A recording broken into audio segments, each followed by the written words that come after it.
नमस्कार, आप देख रहे हैं सुप्रीम समाचार। खबर यूपी के अमेठी से है, जहां जिला उद्योग व्यापार मंडल के अध्यक्ष जिले के व्यापारियों की मांग पर रेल सेवा बहाल करने के लिए रेलवे के डीआरएम को संबंधित एक ज्ञापन अमेठी रेलवे स्टेशन के अधीक्षक को सौंपा। ज्ञापन देने के बाद मीडिया से रूबरू होते हुए अध्यक्ष उद्योग व्यापार मंडल ने कहा कि प्रतापगढ़ से कानपुर वाया अमेठी जाने वाली इंटरसिटी एक्सप्रेस ट्रेन लॉकडाउन के दौरान बंद हो गई थी, लेकिन जब लॉकडाउन अनलॉक हो गया तब भी इस ट्रेन को नहीं चलाया जा रहा है।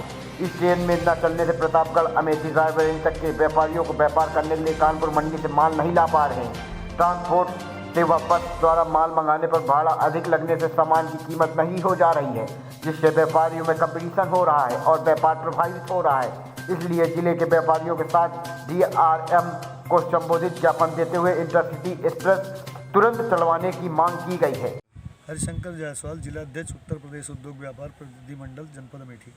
किस उद्देश्य से आप यहाँ ज्ञापन देने आए थे? क्या आज अमेठी जनपद के कुछ बाजारों की मांग थी जो अमेठी से यात्रा करते थे, अमेठी और गौरीगढ़ और जायज़ से, क्योंकि व्यावसायिक प्रतिष्ठान के लिए जो रेल व्यवस्था थी जो कि कानपुर से चलकर लखनऊ होते हुए कानपुर जाने वाली, प्रतापगढ़ से चलकर लखनऊ होते हुए कानपुर जाने वाली इंटरसिटी एक्सप्रेस, ये विगत लॉकडाउन फर्स्ट से बंद पड़ी है, जिससे व्यवसाय बहुत प्रभावित हो रहा है। और व्यापारियों की मांग से आज हम लोग अमेठी नगर के व्यापार मंडल और जिला कार्यकारिणी के व्यापार मंडल के पदाधिकारीगण आज इस डीआरएम साहब को द्वारा स्टेशन अधीक्षक अमेठी एक ज्ञापन देने आए हैं, जिससे कि Pratapgarh to Kanpur intercity express पुनः चलाई जाए, जिससे व्यापारियों की सुविधा हो और व्यापार अच्छी तरह चले। आगे और लड़ाई है, अभी तो आगे और लड़ाई है, चाहे जो मजबूरी हो, मेरी मांगे पूरी हो, चाहे जो मजबूरी हो, मेरी मांगे पूरी हो। जिंदाबाद जिंदाबाद, भारतीय किसान यूनियन जिंदाबाद। खबर यूपी के अमेठी से, जहां केंद्र सरकार द्वारा किसानों के लिए लागू की गए 3 कानूनों के विरोध में भारतीय किसान यूनियन के बैनर तले अमेठी के जिला अध्यक्ष चुन्नू सिंह के नेतृत्व में रामलीला मैदान में भूख हड़ताल करते हुए धरना प्रदर्शन पर बैठ गए।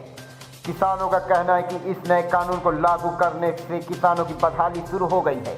किसानों को डर सता रहा है कि उनके अनाज की बिचौलियों के माध्यम से बेचने पर लूट खसोट बढ़ जाएगी। व्यापारी हमारे अनाज को औने पौने दामों में खरीद कर आगे हमको काफ़ी महंगे दामों में बेचेंगे, जिसके बाद हमारे खरीदना हमारी मजबूरी होती है। इसी का फायदा हुए ये व्यापारी और बिचौलिए जमकर उठाते हैं। किसानों ने सरकार से मांग किया कि एक देश एक बाजार के रूप में किसानों के साथ बर्ताव किया जाए, जिससे किसान खुशहाल हों।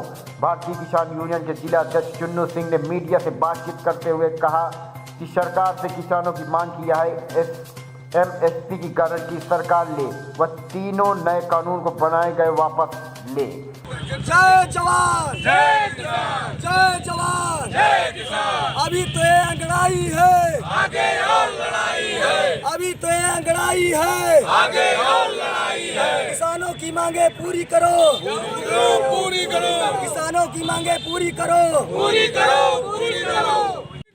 जिंदाबाद जिंदाबाद, अमर रहे, अमर रहे, अमर रहे, अमर रहे, अमर रहे। 103 संशोधन हम संविधान में कर चुके हैं। क्या संविधान वापस लेने की बात करने लगे क्या? ये देश लोकतांत्रिक मर्यादाओं का देश, इस देश में हमारे गए हैं लोकसभा में, विधानसभा, राज्यसभा में लोग, वहां एक बिल पेश हुआ है, वहां चर्चा हुई है, चर्चा में लोगों ने भाग लिया है। क्या संसदीय परंपराएं समाप्त हो जाएंगी? क्या लोकतंत्र से दांव पर लगाना चाहते हैं आप? यदि लोकतंत्र की परंपरा का पालन करके कोई बिल पास हुआ है तो बिल की मर्यादा है और संशोधन तो हमेशा होता रहेगा जहां आवश्यकता पड़ेगी। जब आप कहोगे जो आपको खराब लगे बताओ, हम वार्ता के लिए तैयार हैं, संशोधन के लिए तैयार हैं। आप संशोधन नहीं चाहते, किसान हित में नहीं सोचते, आप चाहते हो सरकार झुक गई, सरकार का ये हो गया, आप ये कहने के लिए परेशान हैं। इसमें सारे लोग आदरणीय मंगेश्वर जी बता रहे थे कि इसमें जो विपक्षी दल है उनका या जो किसान है, सामान्य किसान क्या कर रहा है? आप जरा सामान्य किसान को देखिए, गेहूं की सिंचाई कर रहा है, अपने खेतों में जोत रहा है, जरा सा बचा है तो न्योता पानी इतना है कि उसमें बेचारा खाली ही नहीं है। वो वहां नहीं है, वहां तो या तो विपक्षी नेताओं का ग्रुप है या फिर उन ठेकेदारों का है जो एमएसपी का 90% ले लेते हैं।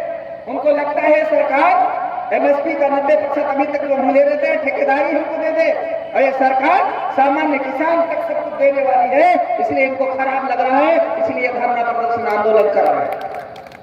तो दूसरा विषय सीए हाँ कि ना, इनका फिर हाँ ना लिए रखे रहेंगे। अब हाँ ना के लिए पार्लियामेंट चुनी गई है, हाँ ना के लिए आपने सरकार बनाई है आपके आशीर्वाद से। हाँ ना पर नहीं चलता, वार्ता हमेशा वार्ता से चलती है, इसलिए वार्ता होनी चाहिए और उस वार्ता के लिए सतत प्रयत्नशील है हमारी सरकार। कोई भी एक भी दिन प्रधानमंत्री का, कृषि मंत्री का, गृह मंत्री के स्टेटमेंट में आपने देखा होगा हम 10 बार वार्ता के लिए तैयार हैं, हर शर्तें मानने के लिए तैयार हैं। आपका कहीं मन बने तब तो ना, आपका तो मन बनता नहीं, आपका मन तो ये है हाँ ना, वार्ता का अर्थ नहीं। अब तीसरा विषय निकल कर आया, ये कहते हैं मीडिया कर्मी फोटो खींचते हैं, ये गेहूं जम गया, ये धान जम गया, तो देखो रखने की जगह नहीं है, तो इसलिए भंडारण की क्षमता भंडारण चाहिए इनको। भंडारण में हमने किसान के लिए अलग सुविधा दिया है। हमारे जितने भी कोऑपरेटिव के गोदाम हैं, हर गोदाम में हमने रखा है किसान के लिए 1/3 हिस्सा किसान के लिए सुरक्षित है। किसान आएगा सुरक्षित है। क्या करेंगे? यदि सामान्य रेट जो भी है उसमें 30% की छूट किसान को देंगे। इसके अलावा किसान जो अनाज रखेगा उसका मूल्यांकन करके एक रसीद देंगे। उस रसीद पर उस अनाज का तत्कालीन भाव लिखा होगा और उस भाव को लेकर किसी भी मार्केट बैंक से आप पैसा उठा सकेंगे। माने आपकी जब इच्छा हो तब आप बेचे, आपके सामान की सुरक्षा की हमारी गारंटी, आपके रखरखाव की, दवा की, चूहे की हमारी गारंटी, आपका अनाज सड़े ना इसकी मेरी गारंटी। भंडारण की सुविधा हम दे रहे हैं, भंडारण की क्षमता बढ़ा रहे हैं, फ्री कर रहे हैं। क्या दिक्कतें रही, क्या परेशानी है? परेशानी बताओ। परेशानी नहीं बताएंगे। एक ही चीज है, इसको खत्म करो।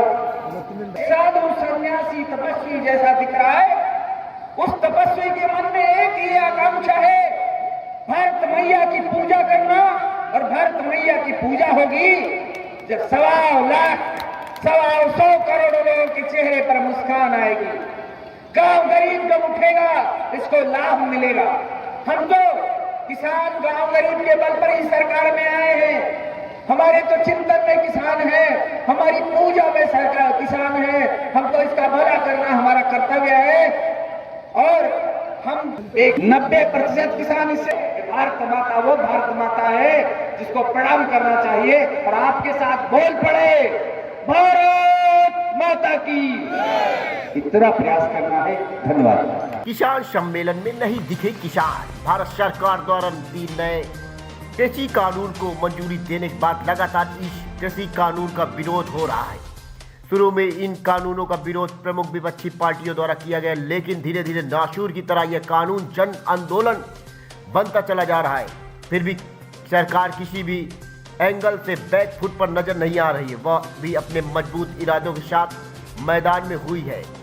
अब भारतीय जनता पार्टी की सरकार कृषि कानूनों को लेकर 15 दिसंबर से 18 दिसंबर तक जगह जगह किसान सम्मेलन के माध्यम से किसानों के इसके फायदे बताने में जुट गई है।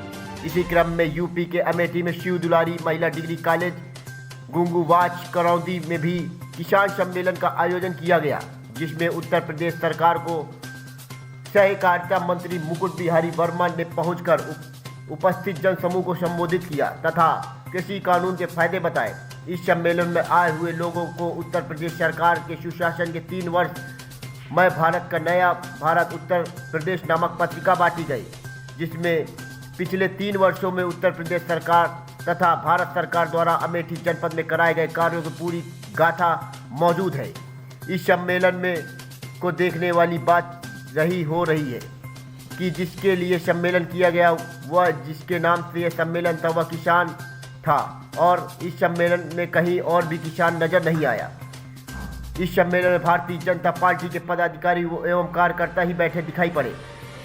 ऐसे में जब कुर्सियां खाली रही तब महिला महाविद्यालय की छात्राओं को लेकर बैठाया गया और कुर्सियां भरी गई। इसी के साथ इस सम्मेलन में कोविड-19 की गाइडलाइन के पूरी तरह से उल्लंघन करते हुए यहाँ पर सभी लोग एक दूसरे से सटे हुए बैठे थे। सामाजिक दूरी का कोई पालन नहीं किया जा रहा था और 80% लोग बिना मास्क के ही नजर आ रहे थे।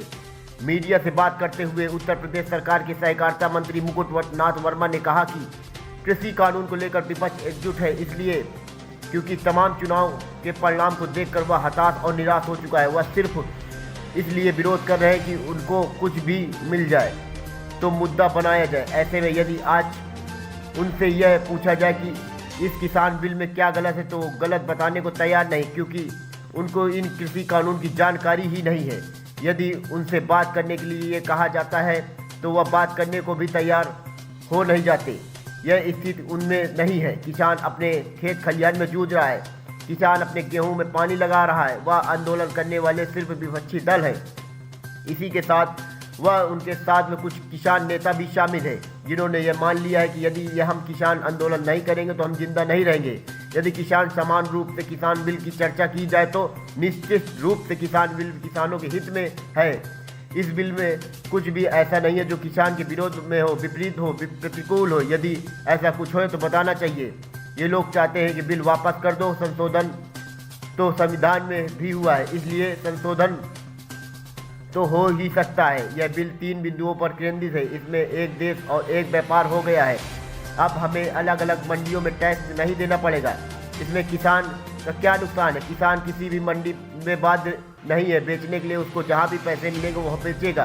किसान अपने उत्पाद के लिए कॉन्ट्रैक्ट कर सकता है। जैसे कोई तय करता है कि तुम फला चीज़ तैयार करो, हम इस रेट में खरीद लेंगे, तो इसमें किसान का कोई नुकसान नहीं है। तीसरा, भंडारण। किसानों के घर का भंडारण बनने की क्षमता में घट गई।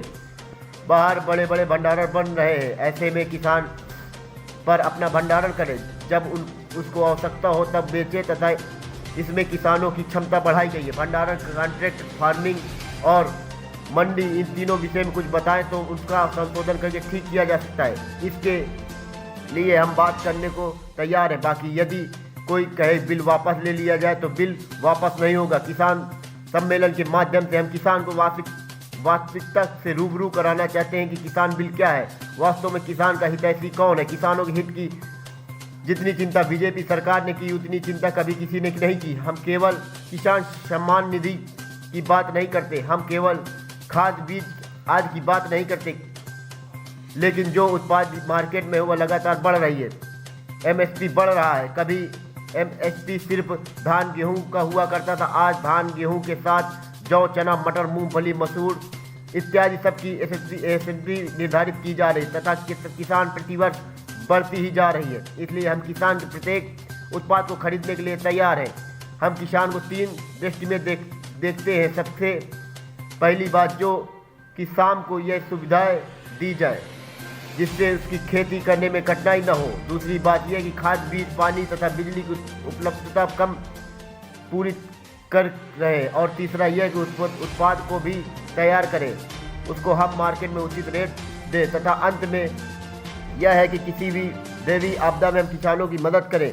इसके लिए प्रधानमंत्री फसल बीमा योजना शुरू की गई। हम किसान के लिए सब कुछ कर रहे हैं। एक दूसरे सवाल के जवाब में कैबिनेट मंत्री ने कहा कि आप निश्चित रूप से जान लीजिए कि देश की लोकतांत्रिक परंपराएं इस बिल को संशोधन करने तथा बिल को लाने के लिए पता नहीं कितने बार अनेक राजनीतिक दलों ने अपने मैनिफेस्टो में लिखा है कि हम संशोधन करेंगे। संशोधन को यहाँ पर रखा गया उस परंपरा में आया हुआ कि संविधान की चर्चा के बाद आया, राज्यसभा और लोकसभा में इसके पास किया गया। यह लोकतांत्रिक परंपरा, जब कोई बिल यहाँ पर आता है तो उस पर चर्चा की जाती है और चर्चा हुई भी है। इसके साथ अखबारों के माध्यम से बाहर भी चर्चा होती है। आज इस बिल का विरोध कर रहे हैं। यही राकेश टिकैत ने बाहर निकलकर इस बिल का समर्थन किया। उन्होंने स्टेटमेंट आज भी मौजूद है। उनका स्टेटमेंट 4 जून 2020 को हिंदुस्तान अखबार में छपा हो, जिसमें उन्होंने कहा था इससे बढ़िया बिल नहीं आ सकता। उन्होंने बिल की तारीफ की और वह राजनीतिक प्रदर्शन को सभी अपने जिंदा रखने के लिए कहा, इसलिए सब राजनीतिक कर रहे हैं। लगातार जो है विपक्ष घेर रही है कि किसान जो है इसमें किसानों को जो बिल लाया गया है उसमें किसानों का अहित है। ऐसे में क्या लगता है कि वास्तव में किसान को इससे लाभ मिलेगा? देखिए, जो किसान विपक्ष घेर रहा है, क्योंकि विपक्ष की स्थिति ये है, बहुत सारे चुनावों में और इन सारे परिणामों में देखा है वो हताश है, निराश है, विषय कोई खोज रहे हैं। कुछ भी मिल जाए तो उसमें कुछ कहना चाहिए, इसलिए वो कर रहे हैं। आज यदि उनसे पूछा जाए कि यदि इस किसान बिल में क्या गलत है तो वो गलत बताने के लिए तैयार नहीं है, उनके पास विषय नहीं है। यदि उनसे कहा जाए आओ बात करो, हमको बताओ ना क्या गलत है इसमें, वो हम ठीक कर दें, तो यह भी उनमें स्थिति नहीं है। और आप एक चीज़ और जान लीजिए, किसान तो अपने खेत में जूझ रहा है, किसान तो अपने खलिहान में जूझ रहा है, किसान तो गेहूं में पानी लगा रहा है। वहाँ जो आंदोलन है वह कर रहे हैं विपक्षी दल और साथ ही साथ कुछ किसान नेता, जिन्होंने मान लिया है कि हम यदि किसान आंदोलन नहीं करेंगे तो हम जिंदा नहीं रहेंगे। लेकिन सामान्य रूप से यदि किसान बिल की चर्चा की जाए तो किसान बिल तो हर तरह से किसानों के हित में है। इस बिल में कुछ भी ऐसा नहीं है जो किसान के विपरीत है। यदि हो तो किसी को बताना चाहिए। वो हमेशा एक चीज़ कहते हैं, बिल वापस कर दो, बिल में संशोधन की चर्चा क्यों करें? अरे संशोधन तो संविधान में भी हुआ है, इसलिए संशोधन तो हो ही सकता है, बिल में कोई बात है। बिल 3 बिंदुओं पर केंद्रित है। एक, हम ये कहते हैं कि एक मंडी नहीं, इसके बजाय जो एक देश और एक दुकान करके कर दिया, हमारा व्यापार होगा। माने पूरे देश में अब हमको अलग अलग मंडियों में टैक्स नहीं देना है। ऐसे ही अब इसमें क्या किसान का नुकसान है?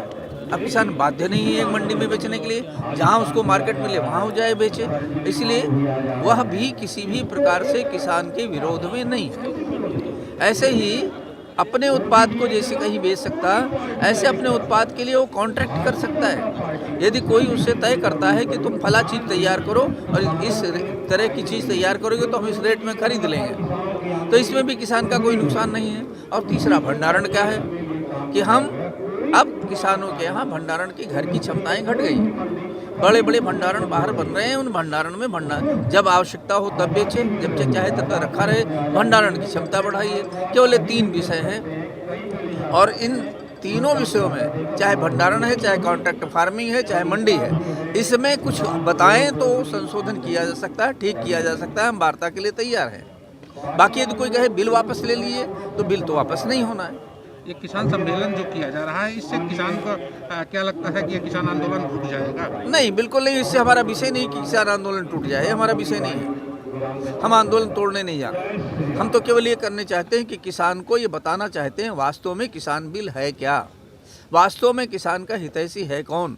अब तक के किसानों ने देखा है, जितना किसान की हित चिंता बीजेपी गवर्नमेंट ने किया है, इतना किसी सरकार ने कभी किया ही नहीं। हम केवल किसान सम्मान निधि की बात नहीं करते हैं, हम खाद की बात नहीं करते हैं, हम बीज की बात नहीं करते, लेकिन जो उत्पाद की मार्केट है वो आप देखिए, उत्पाद की मार्केट लगातार बढ़ रही है।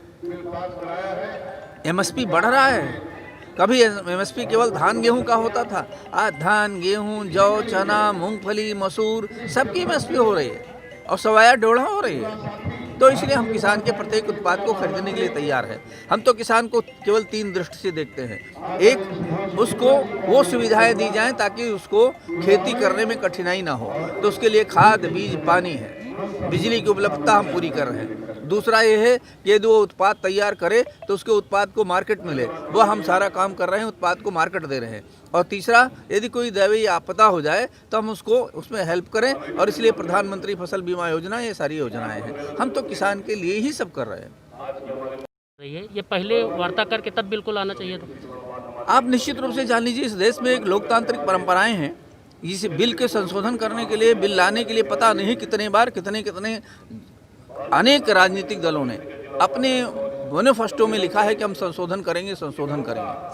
उस संशोधन को रखा गया है, उस परंपरा से आया है, संविधान में चर्चा के बाद आया है, राज्यसभा और लोकसभा ने इसको पास किया है। जो लोकतांत्रिक परंपरा है, यदि कोई बिल लोकसभा और उसमें आता है तो चर्चा होनी ही है, वहाँ भी चर्चा होती है और अखबारों सबके माध्यम से बाहर चर्चा होती है। वहीं आज जिस बिल का विरोध कर रहे हैं, यही राकेश टिकैत ने इस बिल का समर्थन किया है। बाहर निकलकर उनका स्टेटमेंट है, हिंदुस्तान में छपा हुआ है अखबार में 4 जून 2020 को, कि इससे बढ़िया बिल नहीं आ सकता। इस प्रकार की तारीफ की है। आज वो राजनीतिक षड्यंत्र हो गए, तो इसलिए चर्चा तो हम उपयुक्त समय क्या कारण है कि आज यही लोग विरोध पर उतर आए हैं? क्या कारण है कि यही लोग आज विरोध पर उतर आए हैं? देखिए, ये सब राजनीति है, सबको अपने को जिंदा रखना है। ठंड व शीत लहरी के दृष्टिगत निस्त्रायित बेसहारा व जरूरतमंद लोगों को डीएम ने वितरित किया कंबल। खबर यूपी के अमेठी से है, जहां भीषण ठंड व शीत लहर के दृष्टिगत नगर पंचायत अमेठी में निराश्रित बेसहारा व जरूरतमंद लोगों को डीएम ने अपने हाथों से कंबल वितरित किया। इसके साथ ही डीएम के निर्देश से सभी एसडीएम ने भी अपने अपने तहसील के अंतर्गत निराश्रित असहाय व जरूरतमंद लोगों को कंबल वितरित किया। साथ ही रैन बसेरों का निरीक्षण कर आवश्यक सुविधाएं सुनिश्चित कराने व क्षेत्र में जगह जगह अलाव की व्यवस्था सुनिश्चित कराने के निर्देश भी दिए। डीएम ने मीडिया को बताया कि जनपद में जरूरतमंद लोगों को ठंड से बचाने के लिए 9,600 कंबल खरीदे गए, जो तहसीलदार सभी उप जिलाधिकारियों को उपलब्ध करा दिए गए। इसके साथ ही उन्होंने बताया कि राह चलते मुसाफिरों व अन्य लोगों को ठंड से बचाने के लिए जनपद में वर्तमान में 57 जगह अलाव भी जल रहे हैं। जिलाधिकारी ने सभी अधिकारियों को कड़े निर्देश दिए हैं कि कोई भी निराश्रित व्यक्ति रात में सड़क किनारे खुले में न सो पाए। उन्होंने कहा कि खुले में या पटरी के किनारे रहने वाले लोगों को रैन बसेरों में रखा जाए। साथ ही उन्हें सभी रैन बसेरों में बिस्तर, खाने पीने व अन्य मूलभूत सुविधाओं के साथ अलाव की व्यवस्था भी सुनिश्चित किए जाने की बात कही। अमेठी से अशोक श्रीवास्तव की ये सुप्रीम समाचार के साथ खास रिपोर्ट। ये कि नाला निर्माण का कार्य इसमें सुचारू से चल रहा था, परंतु बीच में कुछ कारणों से इसमें देरी हुई है। इसमें जो कार्यदायी संस्था है तो तत्काल इसमें कार्य प्रारंभ तेजी से करने के लिए, समाप्त करने के लिए कहा जाएगा। इसमें निरीक्षण किया गया है। देखिए, जनपद में जो हमारी जाली की जो तैयारियां हैं, उसी क्रम में हमारे यहाँ पर रैन बसेरों का संचालन किया जा चुका है तथा अलाव की व्यवस्था भी की गई है। इसके अतिरिक्त हमारे जो कंबल वितरण का जो टारगेट आया था, उसी क्रम में जो टेंडर की प्रक्रिया की गई थी, उसके पश्चात हमारे यहाँ पर कंबल की सप्लाई शुरू हो गई है और उसी के क्रम में सभी तहसीलों को जो हमारे कंबल हैं वो उनको नियमानुसार बांट दिया गया है तथा उसके अनुसार जो वितरण है वो प्रारंभ कर दिया गया है। इसी क्रम में आज यहाँ पर अमेठी में आकर यहाँ पर रैन बसेरे के पास में जो लाभार्थी हैं, जो उनको कंबल का वितरण किया गया है तथा सभी तहसीलों को भी इसी प्रकार से टारगेट दिया गया कि तत्काल जो है कंबल का जो है वितरण प्रारंभ कर दिया जाए तथा सभी तहसीलों में अलाव का और रैन बसेरों का भी प्रारंभ कर दिया जाए। भैया, अमतू रोड पे